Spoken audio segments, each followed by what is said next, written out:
ವಿಶಾಲಮ್ಮ, ಎಲ್ಲಮ್ಮ, ಕಾಳಮ್ಮ, ಮೊಳ್ಕಟ್ಟಮ್ಮ, ಸಾವಿರಾರು ಹೆಸರುಗಳಿಂದ ಕರೆಸಿಕೊಳ್ಳುವ ಆದಿಪರಾಶಕ್ತಿ.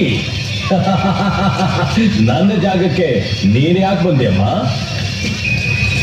ಮಕ್ಕಳನ್ನ ನೋಡೋಕೆ ತಾಯಿ ಬರಬಾರ್ದ? ನೀನು ನನ್ನ ತಾಯಿನ?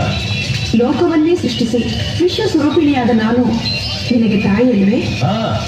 ದೇವತೆಗಳಿಗೆ ಮಾತ್ರ ಅಮೃತ ಕುಡಿಸಿ ಅಸುರರಿಗೆ ಮೋಸ ಮಾಡಲಿಲ್ವಾ? ನೀವು ಅಮರರಾಗಿರಬೇಕು, ಅಮೃತ ಕುಡಿದ ದೇವತೆಗಳು ಚಿರಂಜೀವಿಗಳಾಗಿರಬೇಕು. ನಿಮ್ಮ ಮಕ್ಕಳಾದ ನಾವು ಅಲ್ಪಾಯುಷರಾಗಿ ಸಾಯಬೇಕಾ?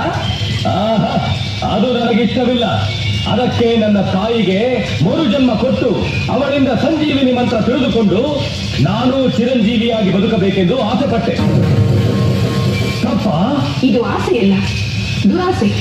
ಪ್ರಕೃತಿಯ ನಿಯಮವನ್ನು ಮೀರಲು ಮಾಡುತ್ತಿರುವ ಕುತಂತ್ರ. ಕಾಲಭುಜಂಗ, ದುರಹಂಕಾರದ ಮಾತನಾಡಿ ದೈವಕ್ಕೆ ಅವಮಾನಿಸಬೇಡ. ನಿನ್ನ ಸ್ವಾರ್ಥಕ್ಕಾಗಿ ಎಷ್ಟೋ ಜನ ಕನ್ಯೆಯರನ್ನ ಬಲಿ ತೆಗೆದುಕೊಂಡಿರುವೆ.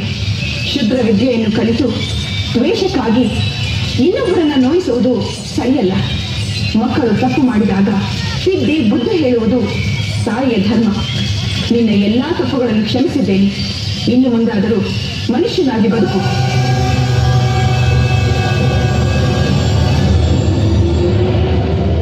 ಈ ಭಂಡಾರ ಹಚ್ಕೊಂಡು ನನಗೆ ಶರಣ